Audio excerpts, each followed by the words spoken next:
All right, what's going on today? What's going on this Saturday, January 11th? I'm Rich. I'm your host. And with that, I will be playing the views, opinions, and representations expressed are those of the hosts, guests, and participants, and are not necessarily those of or endorsed by the management, other hosts, or advertisers of the network. The show is found on the Manwich, the regular, original. Dig in, guys. Can, but do not necessarily promote any particular lifestyle, belief, religion, political affiliation, or other personal practice. These shows are for entertainment purposes only. Ta-da! And are not intended to treat, diagnose, and or claim any cure of disease or condition, or give any medical or legal advice. Good evening, or morning, depending on your time zone. From the Pacific to the Atlantic to you worldwide. Get yourself a cup of Java and find a comfy, easy chair. And get ready for my Manwich on Podcast Talk Radio After Dark. And now, it's Rich. And that's all I have to say about that. Ta-da! Ta-da! All right, what's going on again? Yeah, that's my disclaimer. I don't want to get sued. I don't want anybody to be complaining. This is for entertainment purposes only. Now, today's video is going to be the California fires. I figured I'd go into news. One of two reasons. One of two reasons. One is I can't always just do, how can I say this? I can't always do, let's say, mysteries, right? I got to mix it up. And two is the algorithm. So I got to do what I do until the views bump up. When the views bump up, I can play what I want. I can do what I want. So with that said, we're going to do California fires today. Let's get into it. Closer look at how the California wildfires started, beginning from the Palisades region, extending through the Hollywood Hills, including the Sunset area, and progressing to the Eaton, Hearst, and Lydia fires. More than 7,500 dedicated personnel are actively involved in fighting the flames. The operation has deployed 1,162 fire engines, offering ground support to suppress and control the spread of the fire. Additionally, 31 helicopters are conducting aerial water drops supported by 6 large water tanker aircraft to tackle the more inaccessible and high-intensity hotspots. But most importantly, we'll look at how this all started in the videos ahead. Yes, please do so. I want to know why this is going on. Let's take a closer look at the factors contributing to the fires. To be honest, even experts have been taken aback by how rapidly these extremely dangerous fires have spread. People are starting By Tuesday night, the 7th of January, 3 massive blazes had already erupted in northern Los Angeles, with more following on Wednesday. Let's examine the largest of these fires. The Palisades fire, as mentioned, began at 10:30 a.m. local time on Tuesday. This image, captured just 15 minutes after the fire was first reported, already shows its intensity from the sky. The fire quickly ballooned throughout the afternoon, raging between the beach towns of Santa Monica and Malibu. By midnight, it had consumed nearly 3,000 acres, destroying numerous buildings and homes, so many, in fact, that officials are still struggling to determine the full extent of the damage. The cause of the fires has not yet been identified. However, what we do know is that they have been supercharged by fierce, dry winds blowing in from the northeast. These winds, known as the Santa Ana winds, accelerate as they hit the mountainous terrain around Los Angeles. This can be seen in the striking bands of pink and purple on weather maps, indicating the areas affected by these devil winds. The Santa Ana winds also drastically reduce humidity levels, drying out the land and making it more flammable. With wind speeds reaching up to 60 miles per hour, these conditions are so extreme that firefighting planes have been unable to take off. Fire chiefs describe the combination of low humidity, dry soil, and strong winds as creating some of the worst fire conditions imaginable. Southern California recently experienced an exceptionally hot summer with almost no rainfall during what should now be the wet season. This map illustrates the rainfall of the past 60 days compared to the average for this period. The brown areas around Los Angeles highlight regions that have received virtually no rain, leaving the land parched and highly flammable. This combination of factors has created a dire situation for thousands of Los Angeles residents, many of whom have been forced to flee their homes.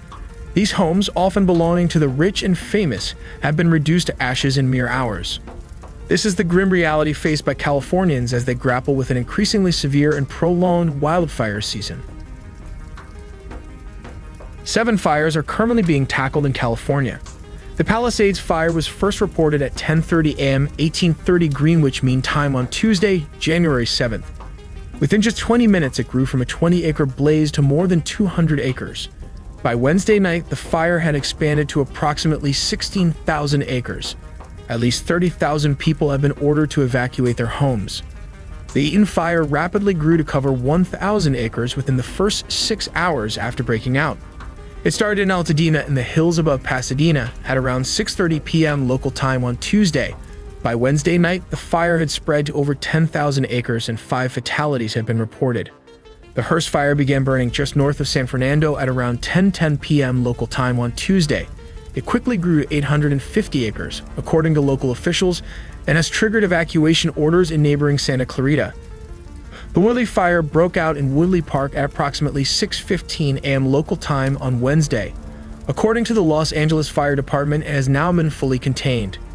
The Olivos fire erupted in Ventura County, northwest of Los Angeles, and burned across about 11 acres. It has also been fully contained. The Lydia fire ignited around 2:00 p.m. on Wednesday in the mountainous Acton area north of Los Angeles. It grew to cover nearly 350 acres, and as of 9:00 p.m., had been 40% contained.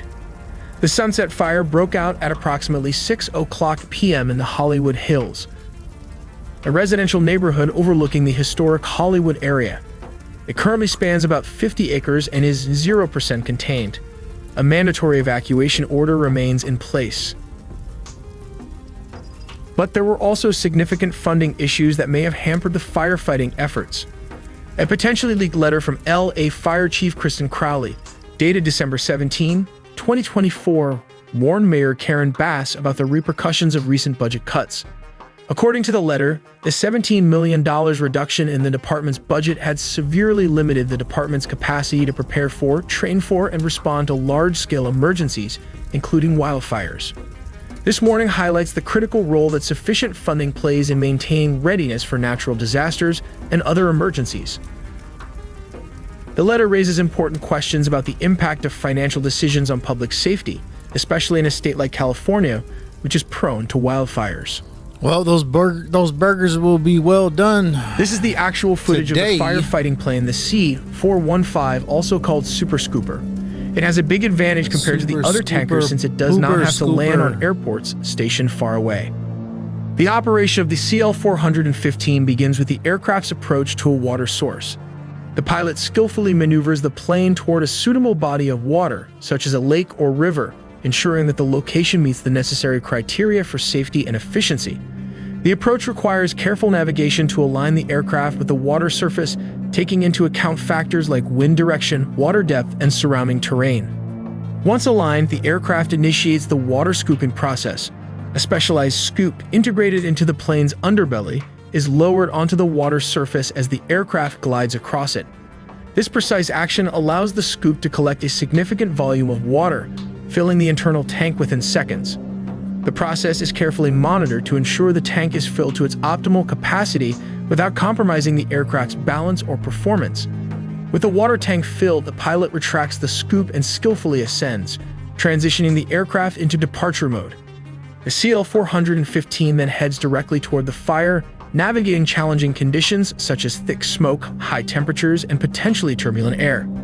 The journey demands precise coordination and constant communication with ground crews to identify the most effective drop zone. As the aircraft approaches the target area, the water drop is executed.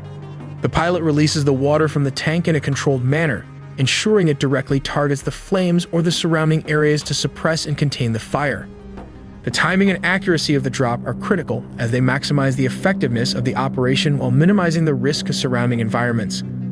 Following the drop, the aircraft returns to the designated water source to repeat the process. This cycle of scooping, departing, and dropping continues as needed, showcasing the CL-415's efficiency and reliability in aerial firefighting.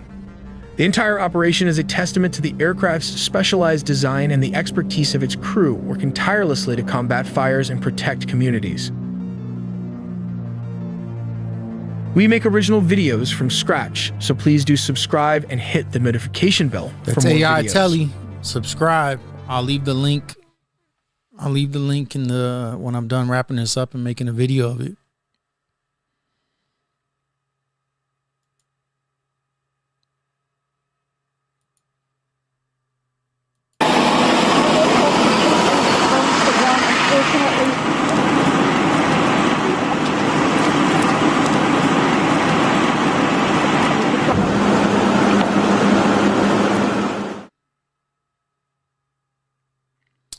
So that's the heart of hell. Wow. Pretty intense.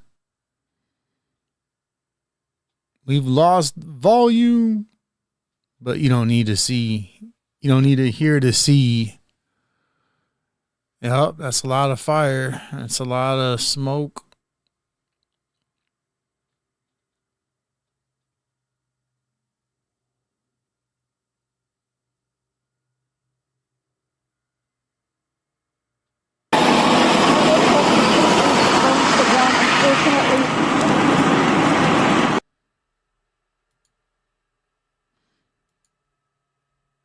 Let's hear what these celebs have to say. If it is true that Gavin Newsom is the absolute blithering idiot that I believe he is in the way he has handled fire management in this state again and again and again and again, this isn't a wake-up call. This is the kind of thing they have tribunals for. Well, he's talking about taking them to court, going before a judge, slamming the book. I mean, we have a mayor who cut the budget of the fire department in California. Get rid of them. Get out of California. $17 million. Forget Fire about is it. the biggest hazard in Los Angeles. Why would you cut that budget? Oh, she still has it. I was wondering who she was. Yep, that's that Everybody Loves Raymond woman. Wasn't a fan of the show, though. I think Newsom said, I'm going to take care of the forests and maintain the forests and do all that kind of stuff. He didn't do anything. Didn't do anything. Goes Mel. On top of that, they cut the Gibson. water off. Yeah, that's right. Yeah, it's all funny. And then I think all our tax dollars probably went for Gavin's hair gel. I don't know, but it's like, it's sad. It's like the place is just on fire. Well, the whole state is just so poorly managed. It's so frustrating and confusing. And then he gets on TV and pretends like everything's great. Mm-hmm. And they got the poop sections. We have the best state. We have the most amazing economy. You got the poop sections you're there. Fucking mind, dude. You've ruined the state. Personally ruined it. Nah, I think the people ruined it, though. That's the people ruined it. No matter what he does, the people make stuff how it is too. Have you nothing to say today? They want those liberal mayors. Absolutely nothing to say to You're the gonna get citizens them today. those liberal lifestyles. Elon Musk says that you're Liberal utterly incompetent. Are you drawbacks of considering life. your position? Madam Mayor, have you absolutely nothing to say to the citizens today who are dealing with this disaster? All the way from Ireland. This disaster. That's Sarah Michelle Gellar. She doesn't even look the same. She has some chunkiness to her. So that looks like a whole nother woman.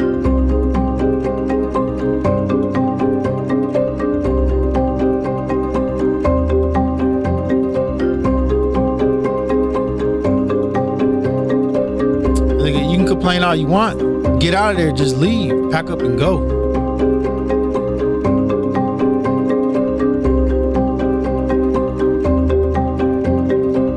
Why would you want to be in California anyhow? Hey guys, with the earthquakes and the day when that all goes into the ocean. Cloud. This camera does not even do it justice. It literally looks like hell has taken over. It's so big, it's so red. What are we talking about? My thoughts and prayers are with everyone tonight. I'm really but that's good though. Yeah, in Jesus' name, pray.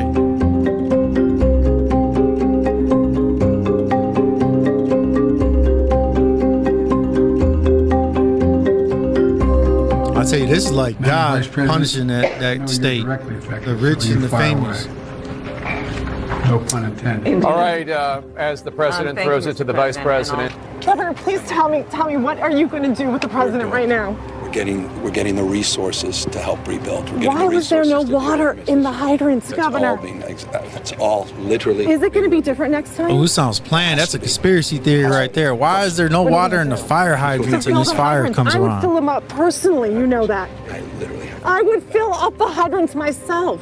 This is crazy. But they brought him in. They let him in. That's their man. They voted that guy in. That's what happens when you got votes that are. Well, it's very sad because I've been trying to get Gavin Newsom to allow water to come. You'd have tremendous water up there. They send it out to the Pacific because they're trying to protect a tiny little fish. Sanctuary cities that vote in these liberals. Called the smelt. And for the sake of a smelt, they have no water. And with the liberals, this is what you get. Hydrants today in Los Angeles. It was a terrible thing. And we're going to get that done. It's going to finally be done. I got it done from the federal side. And he didn't want to sign it, but it's not going to happen again like that. People are literally fleeing. People have lost their lives. Kids lost their schools. Families completely torn asunder. Churches burned down. This guy wanted to politicize it.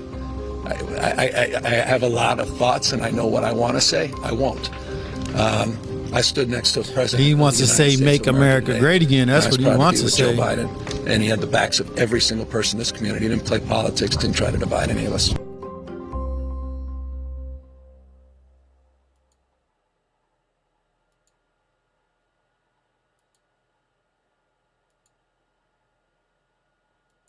My name is Josh Breslow, and you are taking a live look over the Pacific Palisades in California. This is a look from our Fox 11 LA team as Skyfox is flying nearby. Bigfoot's home. This is just one of the many images that we do have, and I want to get you I'm not to trying the to laugh latest about the people details. losing Again, their homes. all of this coming in from Cal Fire, as at least 11 people have died, and thousands of structures have been burned as those wildfires spread across the LA area over just the past several days. A massive flare-up of the Palisades fire erupted hours ago, forcing a new round of mandatory evacuations. As we mentioned, that is for Brentwood and Encino, California, shutting down some of the major roads. Now, if you're not necessarily from California or the LA area, you have probably heard of the 405 freeway. That does have portions that are closed near Bel Air and Westwood. 5 deaths confirmed from the Palisades fire, which broke out Tuesday and has burned through more than 21,000 acres in and around the Pacific Palisades. Other news, Austin, also important to note that as of right now, at 6 a.m. Pacific time, that curfew has officially been lifted by the LA County Sheriff's Department. Not clear just yet, though, if that will be in effect again later on tonight. We'll keep you updated there as we do get more details coming in from officials. In the meantime, I want to talk more about the weather pattern there, the winds, everything that kind of played a role in these fires here. So let's bring in Todd Hall, senior meteorologist at the National Weather Service over in Los Angeles. Good morning, and thank you so much for being here. I know you are very, very busy, so we definitely appreciate you taking the time to join us. Good morning, and thank you for having us on. Of course. Well, first off, I do just want to ask you overall how the forecast is looking for the Los Angeles area and how that could factor into the winds and the fires. So in general, we're expecting another round of Santa Ana winds developing today through tonight and into Sunday morning. So that's going to bring in potentially another round of critical fire weather conditions across the Los Angeles basin.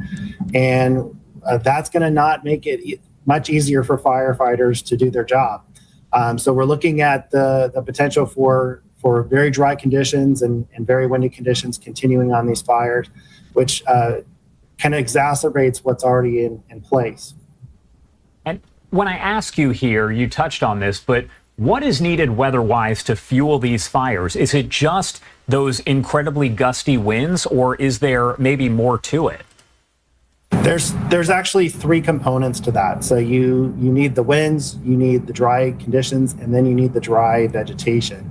As far as the downtown Los Angeles area, we've actually received less than a quarter inch of rain since May, and so we have very dry vegetation already in place, and now we're throwing on top of that warmer than normal and dry conditions with gusty winds, potentially between 45 and 65 miles per hour this afternoon through Sunday morning. And you talked about the dry conditions. Is California, this area specifically, officially in a drought? Well, the governor of California actually makes that call to declare if California is in a drought or not. We've definitely had a very dry weather pattern in place for the past 8 months. So that is very concerning for our fire partners that we work very closely with across Southern California. And that's why last week, we issued a particular dangerous situation for our red flag warning, because we have very dry fuels in place, very little rain. And then last Tuesday and Wednesday, earlier this week, Tuesday and Wednesday, we had winds in excess of 60 to 80 miles per hour on top of these fires. When you look at these fires a little bit further, the question that a lot of people have asked is this wildfire season? And I don't know if you can really speak to this, but is this when you would normally see wildfires kind of breaking out in places like California and surrounding areas? Or is this something, I don't know if you would say, unheard of? Is it different? I'm a native Californian, so pretty much I always look at fire season can happen any time of the year due to growing up here. But normally our fire seasons typically run from about anywhere between May to October, and sometimes even into December. We've had some rare instances where the fire season has gone into January. So if you go back to 2007 and 2008, that year we actually ran our fire season into January. So what is a little abnormal is having the amount of strong Santa winds that we've had within the past week or so. So this is kind of an abnormal type pattern, but typically Santa Ana winds, they peak between December and January. That's when we typically have our strongest events. But because we normally have rain by January, we typically have a little more moisture in our vegetation to deal with these Santa Ana winds.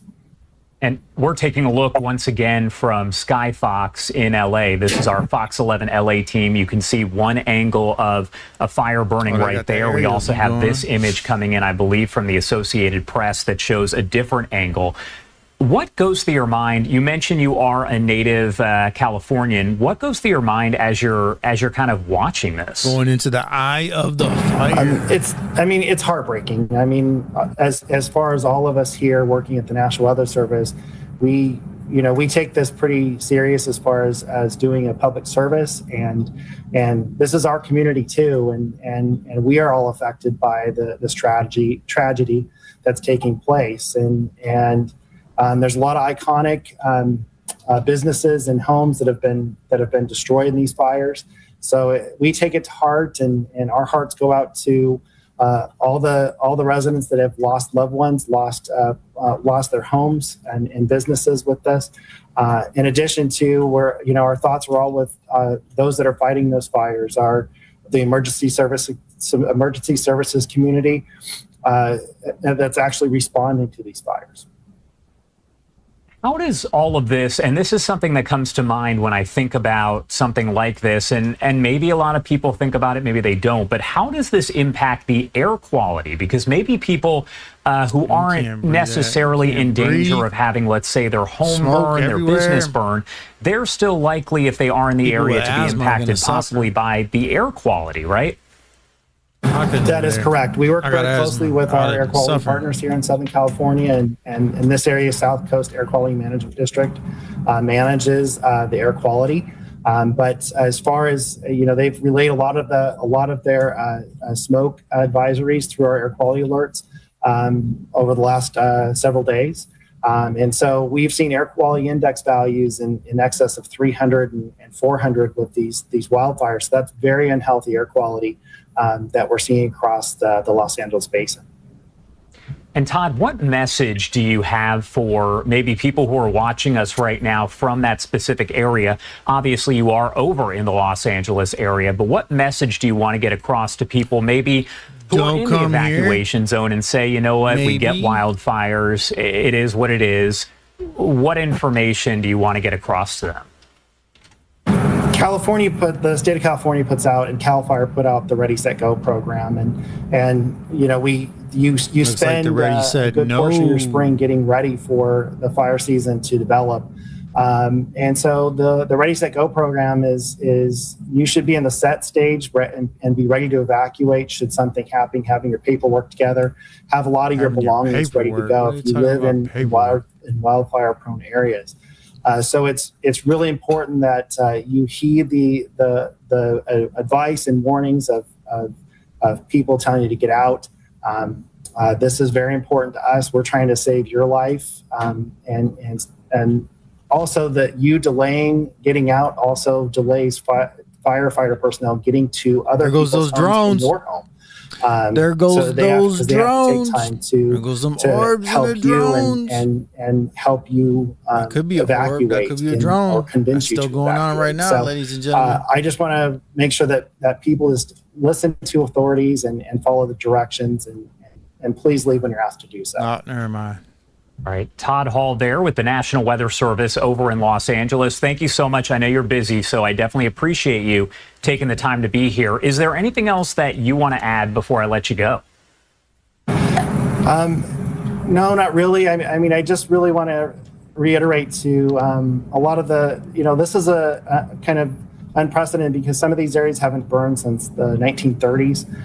From what we're seeing as far as so a lot of this vegetation has not burned for a long time in some of these fires. So what does that mean? We're seeing a lot of this is like the activity we're seeing this morning is really, there isn't much wind on it currently on these fires, but it's burning in vegetation that hasn't burned for a long time. So, and we have very steep terrain in Southern California. So we're one of the few places in the United States that goes from sea level to 10,000 feet, all within about a 30-mile stretch. So we have very complex terrain, and that's something that really adds a different component to fighting these fires. So is that good and or it's bad? It's a hard work for a lot of these firefighter personnel working on these fires. All right. Todd, thank you again for taking the time to be here with us. We definitely appreciate it. Thank you so much. All right. Thanks, Tom. Well, there you have it. The California fires. That last video, I know it was dragging. I know it was a snoozer. But hopefully you learned something. The first video was really good. And you all know this. That was very informative, and especially on how the fires are spreading. And then the second video being about showing from a first-person perspective what it's looking like at night as those flames are fanning and homes are being engulfed in it. And then, of course, the third video, which was the celebrities' take on what's going on right now in California. But, you know, they got the money. They can leave. They can just pack up and go, right? I mean, what are they sticking around for? Hollywood's dead. Everything is moving to AI. If you were to watch Jamie Kennedy, if you were to watch any of the clips that Jamie Kennedy's been coming out with, and if you don't know who Jamie Kennedy is, well, I mean, he's from the movie Scream, Malibu's Most Wanted. Look, he might be a B actor, but there was a time when he did some A movies. Having said that, you know, he did a video where he talks about, he converses with somebody else who's got the inside scoop on what's new today in Hollywood. And a lot of those studios, they're dead. They're ghost towns. Everything is being moved elsewhere. You know, so much is going to AI. So having said that, these celebrities, these people that have the money that can leave, hey, pack up and go then. Why would you want to be in California anyhow? From what I've been told, I should do videos about the whole little poop sections that I've heard about and that I've vaguely seen clips of, because I'm really not searching for that stuff. And yet it's there, just like the poop. It's there. You may step in it. Having said that, everybody have a good night. Remember, I'm live on Twitch. I'm live on Twitch today, but typically I'm live on Twitch and YouTube simultaneously. But also, you know, I've got my Rumble channel. I have Spotify. I'm on Spotify. Joe Rogan's on Spotify. Come on now. Like, subscribe. And with that said, Lord willing, we'll be back here tomorrow. Good night. So goodbye for us. You have to say it, baby. And us in Texas, you wanna try, baby. I know you can. I know your heart, and you will figure